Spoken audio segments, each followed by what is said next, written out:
জ্বর সর্দি লাগার পর আপনি যদি আমলকি দিয়ে ক্যান্ডিটা তৈরি করে খান তাহলে আপনার মুখে রুচিটা ফিরে আসবে।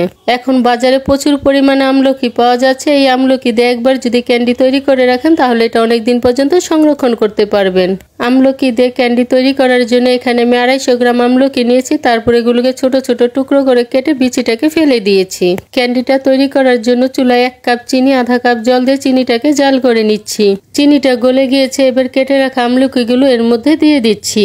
এখন 5 মিনিট হাই হিটে জাল করে নিচ্ছি। 5 মিনিট হাই হিটে জাল করে নেওয়ার পর আমলকির কালারটা চেঞ্জ হয়ে শিরাটা ঘন হয়ে গিয়েছে। এবার এর মধ্যে দিয়ে দিচ্ছি আধা চা চামচ গোলমরিচের গুঁড়ো আর আধা চা চামচ বিট লবণ দিয়ে আবারও জাল করে নিচ্ছি। লবণ এবং গোলমরিচের গুঁড়ো দিয়ে আরও প্রায় 5 মিনিটের মতো জাল করে নেওয়ার পর এবার এর মধ্যে সামান্য পরিমাণ সবুজ ফুড কালার মিশিয়ে নিচ্ছি। আমরা যেহেতু কালারফুল জিনিস দেখতে পছন্দ করি তাই এখানে আমি ফুড কালারটা দিয়েছি, তবে ইচ্ছে করলে এটাকে স্কিপ করতে পারেন।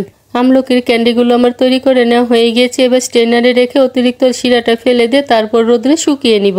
2 দিন রোদে রেখে শুকিয়ে নেওয়ার পর আমলকির ক্যান্ডিগুলো দেখতে আমার এরকম হয়েছে।